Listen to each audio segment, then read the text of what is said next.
What's good, y'all? It's your girl Desiree, and I'm back with another reaction. Hey, today I'm gonna be talking about the 17-year-old assassin that rappers feared, and her name is Gakira Barnes. Here's her story. How do you go from attending science events, making all A's and B's, to one of the deadliest gang members of all time? This is Jakira Barnes, the female assassin rappers fear.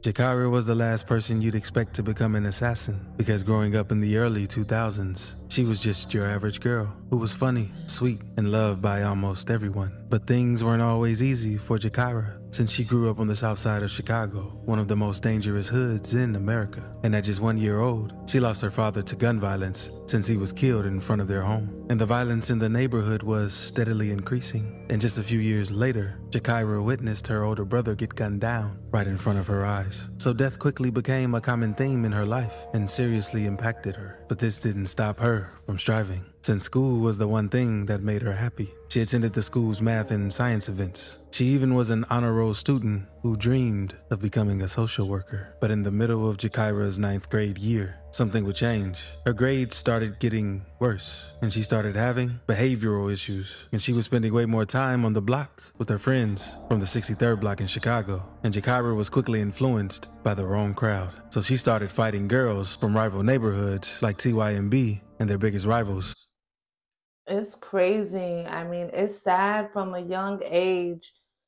She had to experience a whole bunch of losses. I too experienced a bunch of losses since the age of 5.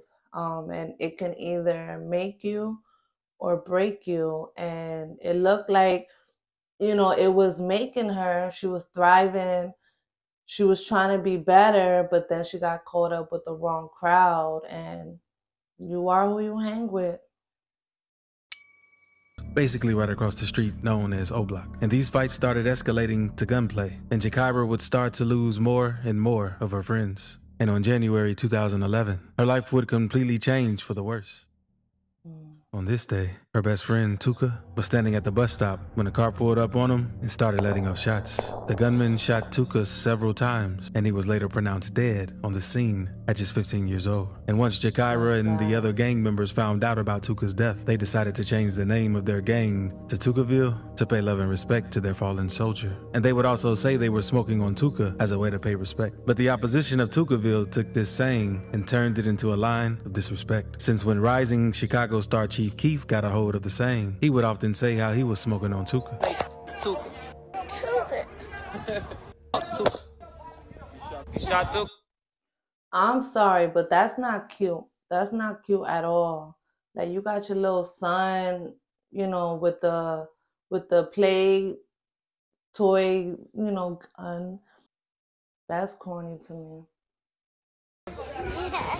That's not cute So at all. Jakira's best friend quickly became one of the most disrespected men in all of Chicago, with Chief Keef going viral. And this quickly made Jakira want to seek revenge, since she couldn't take any more after losing so many loved ones. So after Tuka's death, older member Boss Trill from the gang would take Jakira under his wing and teach her and the younger gang members about gunplay and how to handle their weapons. And on August 10th, 2011, Jakira and the gang members celebrated since it was Tuka's birthday. And FBG Duck, another Tukaville member, decided to film one of his music videos this day. And after filming, Jakira, along with all the Tukaville members, adrenaline was through the roof. And they felt like Tuka's birthday would be the perfect day for revenge. So Jakira, along with another member, went searching for ops. And they spotted O.D. Perry walking and sent multiple shots at him, causing him to lose his life. And Jakira allegedly fired the kill shot. After O.D. Perry's death, his gang renamed their block to honor him. But they also wanted to know who was behind his death. And many people thought someone else killed Perry. But the Chicago PD already had Jakira as one of the primary suspects. And at first, the O Block members didn't want to believe believe that a teenage girl had taken the life of one of their top members, and Jakira that's quickly started to crazy. get the reputation of a shooter around the city. But not long after this, Jakira would lose another loved one. Because Jakira and Taekwon were cousins, they would spend a lot of time together, even though his mom moved him out of Chicago to escape the violence. But one day, Taekwon came to Chicago so he could go to a party with Jakira, which wasn't a good idea, because at the end of the party, a fight broke out amongst a group of men, and gunshots rang out, with one of those bullets hitting 13-year-old Taekwon. And Jakira was there to witness another loved one lose their life in front of her eyes. So Jakira was truly heartbroken after Taekwon's death and changed her social media to Taekwon Assassin. She even created a subset of Tukaville named Taekwon World, which featured the younger members of the gang. And it didn't take long for Taekwon World to gain a reputation for dropping bodies, since Jakira would instruct the youngins to slide on gangs they were beefing with, while she focused on the bigger targets. At this point, a real war was going on, and Jakira and the rival gangs continued dissing the dead members on social media, only making things worse. So on September 25th, 2012, Jakira got into a fight with the rival member, King Von. As soon as they saw each other on the train, King Von punched Jakira in the face multiple times, and once he got home, he went to Twitter to let everybody know what he did to her. And Jakira would acknowledge what happened, saying he only bruised her face, but it was all good since her 40 cal could leave a hole in King Von's face. And a few days later, Jakira would tweet at King Von to let him know she beat up an O-Block member on the train.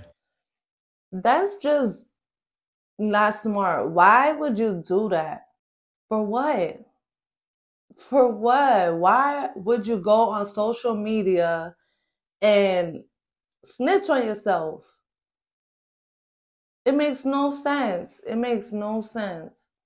And King Von would acknowledge these tweets saying how Jakira isn't a lame, and he thinks he's in love with her. Von continued making tweets to Jakira, telling her how much he liked her and wanted to date her. Von would also tell Jakira that after the gang wars are over, they could be together. And not too long after tweeting with him, she made a tweet dissing Odie Perry. And Jakira started back tweeting at Von, saying how O-Block wasn't dropping any bodies and her gang was putting in all the work, which eventually got Von so agitated that he asked her if she wanted to have a shootout with him. And Jakira would respond by saying yeah, and telling him to bring his friend T-Roy, another O-Block member. And later, on October 9th, 2012, King Von and T-Roy were spotted outside O-Block. It's said that Jakira and another gang member ran down on Von and T-Roy and sprayed up the block, hitting King Von in the leg. And Von would make light of being shot in the leg since it didn't do much to him. But T-Roy was serious about the situation and tweeted, "I'm going to kill this." But Jakira wasn't done, since not long after this, she shot the female cousin of T-Roy, and she was later arrested and questioned about the incident. Even though T-Roy's cousin survived the attack and named Jakira as the shooter, no charges were ever brought against her. And not long after this, she tried murdering her ex-boyfriend, Mikado 600, since he was cool with O-Block, because one day, she saw him by O-Block and tried running down on him, but he ended up escaping. But not long after this, Tukaville would lose many more members, including Boss Trail, one of the most important members. This hit them hard, and they swore to get revenge for Trail's death. But despite the bloodshed between O-Block and Tukaville, King Von and Jakira stayed in contact, since he would tweet how they talked on the phone and how she sounded pretty. But Jakira believed she wasn't pretty enough for Von to want, since she felt he was doing that to set her up. But Jakira and Von's deadly love/hate relationship would be put on hold when Von was arrested for unlawful use of a weapon. And while Von was locked up, he had his sister tweet at Jakira, since he said he missed her. But she would just laugh it off, since she was too busy becoming one of the deadliest assassins in Chicago, since she started doing murder for hire. Because there was a message thread released from Jakira's DMs between her and an unknown man planning to take out a well-known Chicago rapper. Since Jakira replied, telling the man for $10,000 she would get rid of G Herbo, but she still wanted revenge for all of her friends that had recently fallen. So on September 2nd, 2013, that opportunity for revenge came, since a guy named J Money got set up while trying to meet a girl. And once J Money realized he was being set up, he tried to run, but was shot multiple times. And after this, Jakira immediately made tweets bragging about shooting people in the head. So Tukaville celebrated the death of J Money. But months later, King Von was released from jail, and the first thing he did was tweet at Jakira, asking her if she misses him. Jakira would respond with gun emojis, and eventually asked Von how it feels to lose his homie while behind bars. And Von didn't respond to the Definition of a love and hate relationship is crazy. It's crazy because they're beefing, but it's like, I guess because she's a G and she likes to do what he likes to do, it's like he's loving her. He's loving her, but he's hating her at the same time. It's crazy.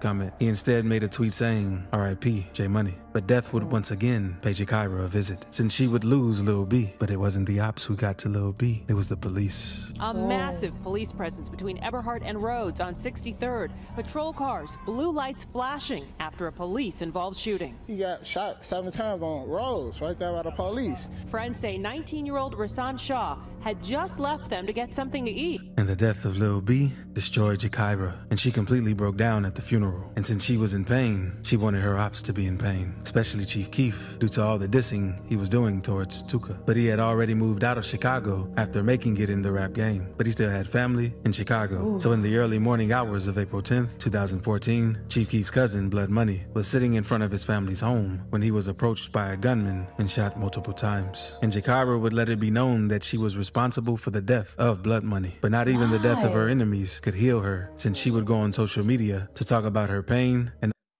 at this point, she didn't care. She didn't care about her life. She didn't care about anything. Losing so many loved ones like that can really kill your soul. And that's what it did to her. I'm sure at that point, she was soulless, heartless, and she was just cold after losing so many people you love. It's like, wow, I could relate, but not on that level. Like, she really, really went through it. And it's sad. It's sad. Young 17-year-old girl. The people she had lost. She even made a tweet saying how she would have been a better person if her dad was around. And according to Jakira's mom, when she looked in her eyes, she could already tell her soul was gone. And her mother's intuition would be proven correct. Unfortunately, on April 11th, 2014, Jakira made a fatal mistake by tweeting out her location for everyone to see, including her ops. She was walking. She did that on purpose. She did it on purpose. She didn't want to live anymore. She did not want to live anymore. Or she was just at the point where she was like, yo, like, I want all my ops to come over here. If y'all get me, y'all get me. But I'm going to let loose before I'm gone. She just had enough. That's sad, y'all. Damn. Down the block with 2 friends who were headed over to Wooski's house to celebrate Boss Trail's birthday when a gunman hopped out of a vehicle, waved bystanders to get out of the way, and began opening fire at Jakira and her friends. Her 2 friends were hit, and Jakira was hit 9 times. After being shot, she stumbled to a nearby home where she lay on some steps, taking her last breath. That's so sad. R.I.P. Thank y'all for watching this video with me when you could have literally watched it anywhere else. I appreciate you so much. Love and blessings. Stay safe out there in these streets. Peace.